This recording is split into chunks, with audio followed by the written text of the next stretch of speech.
Professor, Pozzerò,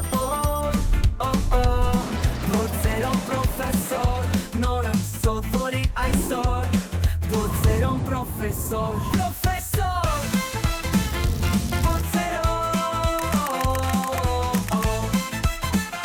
professor, Pozzerò. Բարև իմ խելացի բարեկամներ, պատրաստ եք բացելու աշխարհի գաղտնիքների դռները։ Այստեղ ամեն հարց նոր արկածի սկիզբ է ու ամեն պատասխան մի փոքրիկ լուսարձակ ձեր ուղու վրա։ Եթե երբևէ մտածել եք, իսկ ինչու է երկինքը կապույտ կամ ով է ստեղծել այդ գյուտը, ուրեմն ճիշտ տեղում եք, որովհետև այստեղ մեր փոքրիկ գիտական աշխարհում հարց տալը ամենահզոր գյուտն է։ Ես Փորձերոնն եմ, սիրում եմ ուսումնասիրել, զարմանալ, մտածել եւ շատ սովորել։ Իսկ դուք, եթե գլխով եք անում, ուրեմն սկսենք, որովհետև ամեն ինչ սկսվում է մի հարցից։ Երեխաներ, ես այսօր ձեզ համար բերել եմ նոր հետաքրքիր հարցեր եւ զարմանալի պատասխաններ։ Պատրաստ եք։ Հրաշալի է։ Առաջին հարցը. Որ թռչունն է սավառնում առանց թևերը շարժելու։ Ալբատրոսը։ Այո, երեխաներ, այս մեծ ծովային թռչունը կարող է ժամերով սավառնել օդում առանց թևերը շարժելու։ Նա օգտվում է օդային հոսանքներից եւ հմտորեն բարձրանում է եւ իջնում։ Սա կոչվում է դինամիկ սահում եւ էներգիա չի պահանջում։ Հարց 2. Ինչու է տաք ջրում շաքարը ավելի արագ լուծվում։ Երբ ջուրը տաք է, երեխաներ, նրա մոլեկուլները ավելի արագ են շարժվում, բախվում շաքարի հատիկներին ու ցրում դրանք հեղուկի մեջ։ Հարց 3. Որն է աշխարհի ամենամեծ մայրցամաքը։ Եվրասիան, երեխաներ, այն միավորված մայրցամաք է, բաժանված է Եվրոպայի եւ Ասիայի։ Երբեմն մենք դրանք առանձին ենք դասում որպես տարբեր մայրցամաքներ։ Իրականում, երկրաբանական եւ աշխարհագրական տեսանկյունից դրանք միասին կազմում են երկիր մոլորակի ամենամեծ մայրցամաքը։ Մի փոքր փաստեր Եվրասիայի մասին։ Մակերեսը մոտավորապես 55 միլիոն քառակուսի կիլոմետր։ Բնակչություն։ Աշխարհի բնակչության ավելի քան 70%-ը ապրում է այստեղ։ Այստեղ է ամենաբարձր լեռը Էվերեստը։ Սահմանակից է Ատլանտյան, Խաղաղ եւ Հյուսիսային Սառուցյալ օվկիանոսներին։ Այսիայում են գտնվում ամենաշատ բնակչություն ունեցող երկրները՝ Չինաստանը եւ Հնդկաստանը։ Ի դեպ, մեր Հայաստանը գտնվում է Եվրոպայի եւ Ասիայի խաչմերուկներում։ Երբ Տոկիոյում արևածագ է, Փարիզում գիշեր է, բայց եւ Տոկիոն եւ Փարիզը եւ Երևանը միևնույն հսկա մայրցամաքի Եվրասիայի վրա են գտնվում։ Եվ այս հսկա մայրցամաքում էլ ապրում եք դուք։ Հարց 4. Ինչպես է էլեկտրական հոսանքը անցնում լամպի միջով։ Պատասխան. Երբ մենք սեղմում ենք լամպի կոճակը, էլեկտրական հոսանքը սկսում է անցնել լարերի միջով։ Լամպի մեջ կա մի բարակ մետաղալար, որը հոսանքի շնորհիվ տաքանում է եւ սկսում է փայլել ու լույս տալ։ Լույսը ծնվում է, երբ հոսանքը մեղմորեն տաքացնում է մետաղալարը մինչև այն փայլի։ Լույսը այդ տաքությունից ծնված հրաշք է։ Երեխաներ, հիշում եք ում ենք շնորհակալություն հայտնում գիշերը լույս ունենալու համար։ Այո, էլեկտրական հոսանքը ստեղծվել է Թոմաս Էդիսոնի շնորհիվ։ Թեև մինչև նրան էլ կային նման փորձեր, սակայն Էդիսոնը ստեղծեց առաջին երկար աշխատող լամպը 1879 թվականին։ Էդիսոնը ասել է. Ես 10,000 անգամ սխալվել եմ, մինչև գտնեմ ճիշտը։ Այո, երեխաներ, եթե ձեզ մոտ էլ ինչ-որ մի բան չի ստացվում, ապա մի հանձնվեք, նորից փորձեք։ Երեխաներ, ինչ է անհրաժեշտ, որպեսզի մոմը վառվի։ Այսպես ավելի լավ է։ Մոմը այրվում է, երբ կրակը տաքացնում է մոմը, ու այն սկսում է հալչել։ Մոմի մեջ կա մի նյութ, մոմաճարպ կամ պարաֆին, որը հալվում է գոլորշիանում ու վառվում է օդում գտնվող թթվածնի հետ։ Այսինքն, մոմին պետք է 3 բան. կրակ վառվելու համար, մոմաճարպ որպես վառելիք եւ թթվածին այրման համար։ Երբ կրակը, մոմաճարպը եւ թթվածինը ընկերանում են, ծնվում է բոցը։ Պրոֆեսոր Փորձերոն։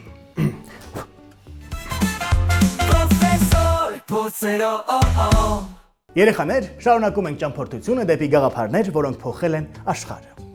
Հարց. ինչպես է հայտնաբերվել պենիցիլինը։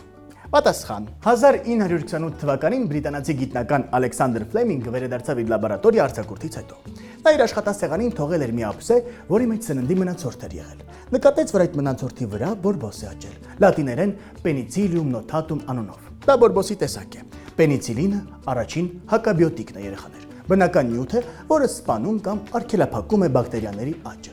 Այն ստացվել է Penicillium notatum կոչվող բորբոսից։ Դա միկրոսկոպիկ սունկ է, որը բնության մեջ ապրում է հողում, փտած սննդի կամ հացի վրա։ Ինչպես է աշխատում պենիցիլինը։ Պենիցիլինը վնասում է բակտերիաների պաշտպանական շերտը, որի շնորհիվ բակտերիան չի կարողանում գոյատևել։ Penicillium notatum բորբոսը արտադրում է պենիցիլին իրեն այլ մանրէներից պաշտպանելու համար։ Այսինքն նա իր փոքրիկ պատերազմն է մղում տարածքը պահպանելու համար։ Մարդը պարզապես վերցրել է այդ զենքը բնությունից, վերածելով այն բժշկության հրաշքի։ Ավելացնեմ նաև, որ այն ներգործում է միայն բակտերիաների, ոչ թե վիրուսների վրա։ Օրինակ, գրիպի վրա չի ազդում, բայց թարախային բորբոքումների, թոքաբորբի դեպքում այն ազդում է։ Պենիցիլինը փրկեց միլիարդավոր կյանքեր երեխաներ։ Երկրորդ համաշխարհային պատերազմի ժամանակ ու այսօր էլ օգնում է բժշկությանը։ Պրոֆեսոր փորձերով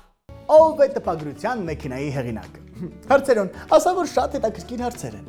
Երեխաներ, 1440 թվականին Յոհան Գուտենբերգը Գերմանիայում ստեղծեց առաջին տպագրական մամլիչը, որը թույլ էր տալիս մեծ քանակությամբ գրքեր տպել։ Սա գրագիտության ու գիտելիքի տարածման հեղափոխություն էր։ Այն հիմնված էր խաղողի հյութ ստանալու մամլիչի սկզբունքի վրա, որը Գուտենբերգը զարգացրեց եւ վերածեց տպող մամլիչի։ Առաջին տպագրական գլուխգործոցը Գուտենբերգի ամենանշանավոր աշխատանքը Գուտենբերգյան աստվածաշունչը տպագրվել է 1455 թվականին։ Տպագրվեց շուրջ 180 օրինակ, յուրաքանչյուրն ավելի քան 1200 էջ, երկսյուն կառուցվածքով։ Գուտենբերգի մեթոդը տարածվեց ողջ Եվրոպայում։ Դրանով սկսվեց գրականության զանգվածային հասանելիության դարաշրջանը, ինչն իր հերթին խթանեց կրթության զարգացումը, վերածննդի դարաշրջանի գաղափարների տարածումը եւ գիտելիքի ու տեղեկատվության ժողովրդավարացումը։ Երեխաներ, եկեք ծանոթանանք հայ գիտնականների հետ, որոնց հրաշագործությունները փոխել են ամբողջ աշխարհը։ Ով էր Մանուկ Աբեղյանը եւ ինչու էր նրա անունը կարևոր։ Մանուկ Աբեղյանը մեծ գիտնական էր, որն ուսումնասիրել է հայ ժողովրդական բանահյուսությունը եւ հայոց լեզվի պատմությունը։ Նա առաջինն էր, ով համակարգեց նոր գրական արևելահայերենը։ Նրա անունով է կոչվում Աբեղյանի ուղղագրությունը։ Մանուկ Աբեղյանը համարվում է հայ գրականության եւ լեզվաբանության հիմնադիրներից մեկը։ Նա առանձնահատուկ կարևորություն է տվել ժողովրդական բանահյուսությանը, հեքիաթներին, առակներին, ժողովրդական երգերին եւ ասմունքին։ Նա շրջել է գյուղ առ գյուղ, լսելով ու գրի առնելով ժողովրդի պատմած հեքիաթներն ու ասքերը։ Նրա շնորհիվ պահպանվել են մեր նախնիների բանավոր ավանդույթները։ Մանուկ Աբեղյանը գրել է հայտնի դասական աշխատությունը հայ գրականության պատմություն, որը մինչ այսօր կարևոր աղբյուր է ուսուցիչների եւ գիտնականների համար։ Նա նաեւ մասնակցել է հայերենի ուղղագրական բարեփոխումներին, նպատակ ունենալով լեզուն դարձնել պարզ, հասանելի եւ ժամանակակից։ Մանուկ Աբեղյանի անվան ինստիտուտը Հայաստանում շարունակում է ուսումնասիրել հայոց լեզուն, գրականությունը եւ բանահյուսությունը։ Նա թողել է մի գեղեցիկ ուղի, որով մենք դեռ այսօր էլ քայլում ենք գրագիտությամբ, սիրով դեպի մեր լեզուն եւ մշակույթը։ Պրոֆեսոր փորձերով Հաջորդ հայ գիտնականը, որի մասին կուզեմ խոսել, Ռեյմոնդ Դամադյանն է։ Նա ստեղծեց առաջին մագնիսառեզոնանսային տոմոգրաֆը, MRT-ն, որը օգնում է անվնաս կերպով տեսնել մարդու մարմնի ներսը։ Նրա գյուտը փրկել է միլիոնավոր կյանքեր։ Մեր գիտնականը բառացիորեն տեսանելի է դարձրել անտեսանելի։ Իսկ գիտեք, թե ում շնորհիվ է ստեղծել առաջին արևային մարտկոցներից մեկը։ Այո, երեխաներ։ Անդրեաս Թերյանը հայ ինժեներ էր, որ 20-րդ դարում աշխատել է արևային էներգիայի ոլորտում։ Դեռևս 1930-ականներին նա ստեղծեց աշխարհի առաջին արևային ջրատաքացուցիչներից մեկը։ Պատկերացնում եք, ջուրը տաքացնում եք առանց էլեկտրականություն օգտագործելու։ Հրաշալի է։ Երեխաներ, իսկ գիտեք, թե ով է հայ ամենահայտնի աստղագետը։ Այո, համաշխարհային հռչակ ունեցող աստղաֆիզիկոս Վիկտոր Համբարձումյանը։ Նա հիմնադրել է Բյուրականի աստղադիտարանը եւ հայտնագործել է աստղային համակարգերի զարգացման մասին նոր տեսություններ։ Համբարձումյանը առաջինն էր, ով բացահայտեց, որ աստղերը ծնվում են խմբերով եւ այդ խմբերն անվանեց աստղային ասոցիացիաներ։ Այդ հայտնագործությունը հիմնովին փոխեց մեր պատկերացումները աստղերի առաջացման մասին։ Նա ուսումնասիրեց, թե ինչպես են գազային ամպերը վերածվում աստղերի։ Այս գործը կարևոր էր հասկանալու համար համաստեղության կյանքը։ Նրա հաշվարկները օգնում էին հասկանալ, ինչպես է զարգանում տիեզերքը։ Նա մեծ ներդրում ունեցավ նաև քվանտային ֆիզիկայի, մաթեմատիկայի, տարրական մասնիկների ուսումնասիրության մեջ։ 1946 թվականին հիմնեց Բյուրականի աստղադիտարանը, որը դարձավ համաշխարհային գիտության կենտրոն։ Այստեղ հետազոտություններ էին անում ոչ միայն հայ, այլև միջազգային գիտակներ։ Համբարձումյանը դիտարկեց գիտնականների մի ամբողջ սերունդ։ Նա դարձավ նաև միջազգային աստղագիտական միության նախագահ։ Դա եզակի պատիվ էր ոչ միայն հայի, այլև խորհրդային միության գիտնականի համար։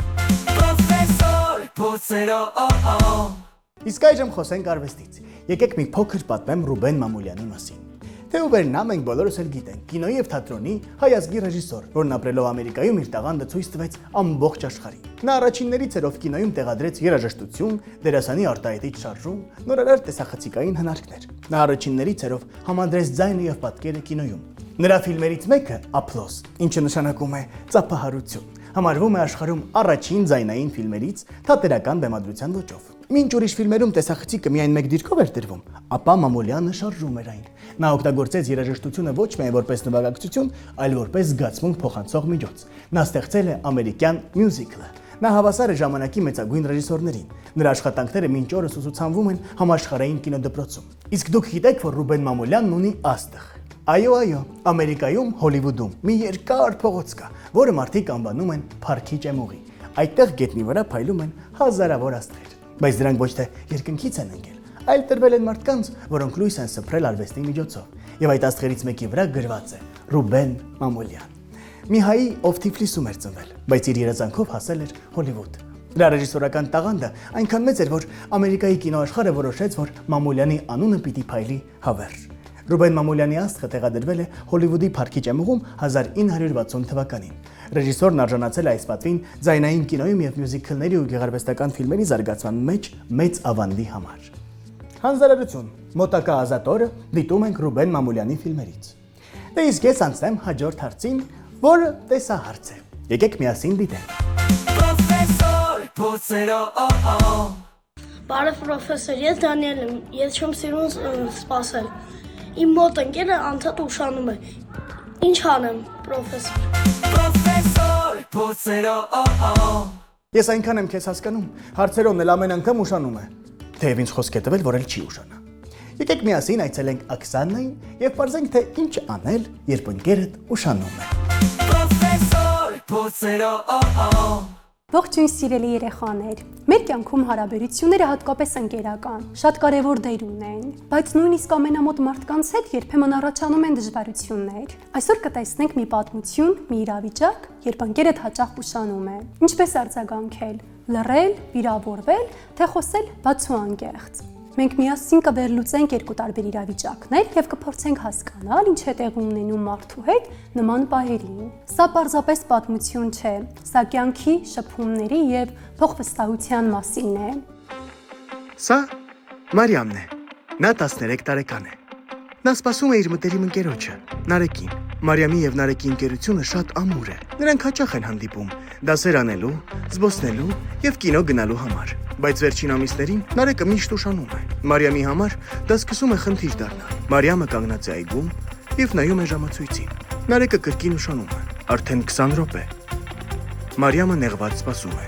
Երբ ձեր ընկերը արդեն մի քանի անգամ ուշանում է, ինչ եք անում։ Սպասում եք, լռում, վիճում, թե փորձում եք հասկանալ։ Գիտեք, դեռահասության ընթացքում ընկերական հարաբերությունները ավելի խորն են,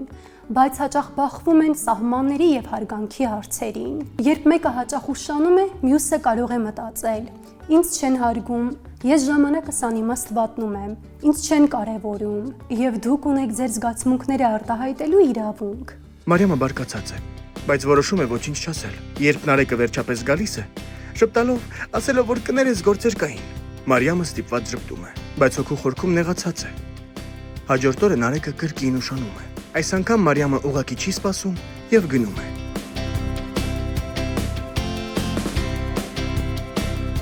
Նրանք սկսում են ավելի քիչ խոսել։ Նրանք դադարում են հանդիպել։ Արդյունքում ընկերությունն ավարտվում է։ Սա այն տարածված դեպքերից է, երբ մարդը խուսափում է կոնֆլիկտից, բայց ներքուստ լցվում է վիրավորանքով։ Երբ չենք արտահայտում մեր զգացածը, այդ զգացմունքները վերածվում են լարվածության, օտարացման։ Լռությունը եւ խուսափելը չեն լուծում խնդիրը, միայն խորացնում են այն։ Բարեկամությունը որքան էլ ամուր լինի, պահանջում է շփման հստակություն եւ հարգանք։ Երբ մարդը լռում է իր զգացածի մասին, մտածելով, որ այդպես կխնայի հարաբերությունը, իրականում պատնեշ է ստեղծում չասված եւ անտեսված զգացողությունների շուրջ։ Մարիամը չխոսեց, բայց ներքուստ հիասթափվեց, ինչը բերեց օտարացման։ Մենք չենք կարող պահանջել հարգանք առանց մեր սահմանները ցույց տալու։ Լռությունը միշտ չէ, որ խաղաղություն է, երբեմն դա հարաբերությունների ավարտ է։ Մարիամը սպասելու ընթացքում որոշում է գրել Նարեկին։ Նարեկ, ուզում եմ անկեղծ լինել։ Երբ ամեն անգամ ուշանում ես, ինձ թվում է ժամանակս արժևորված չէ։ Մենք պետք է խոսենք դրա մասին։ Նարեկը գալիս է, այս անգամ նա ավելի լուրջ է։ Սակայն Մարիամը զգացածը արտահայտում է հանգիստ, առանց մեղադրելու։ Նարեկը լսում է եւ պարզվում է, որ նա իր փոքր եղբորը ուղեկցում է խմբակի։ Այդ պատճառով է հաճախ ուշանում։ Նրանք պայմանավորվում են առաջիկա հանդիպումները պլանավորել այնպես, որ երկուսին էլ հարմար լինի։ Նրանք պարզում են միմյանց դիրքորոշումները եւ հարաբերությունը ամրանում է։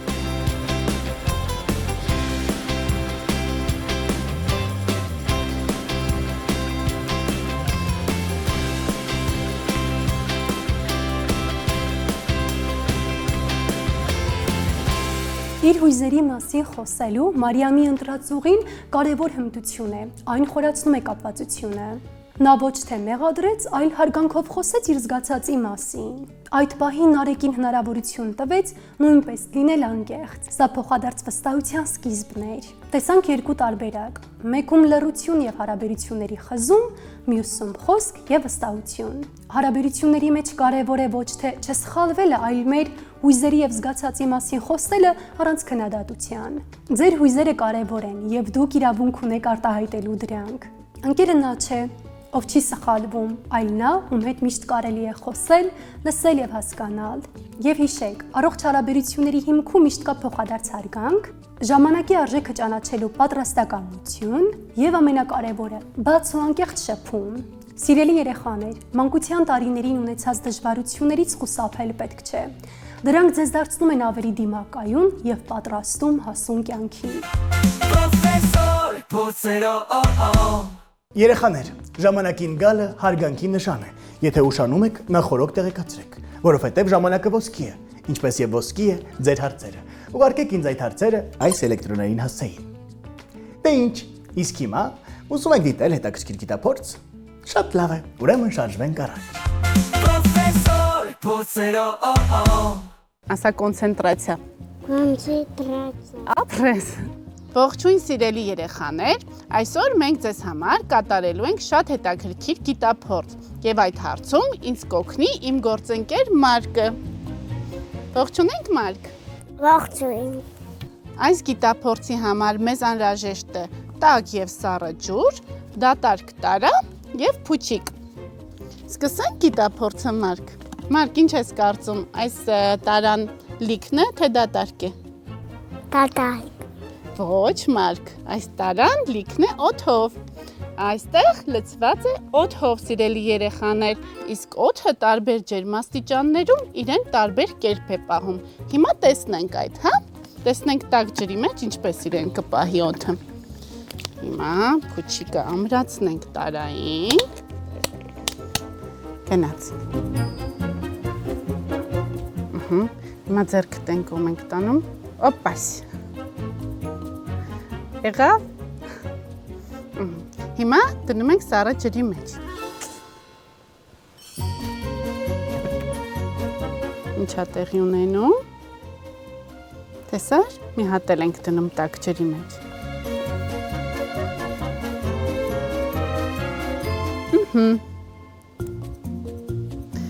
Հետաքրքիր է։ Ինչ տեղի ունեցավ, Մարկ։ Երբ որ տաք ջրի մեջ ընկղմեցինք, օդի մոլեկուլները սկսեցին արագ շարժվել ու բարձրացան դեպի վերև ու թույլ տվեցին, որ փուչիկը բարձրանա վերև։ Այ այսպես։ Երբ որ ընկղմեցինք սառը ջրի մեջ,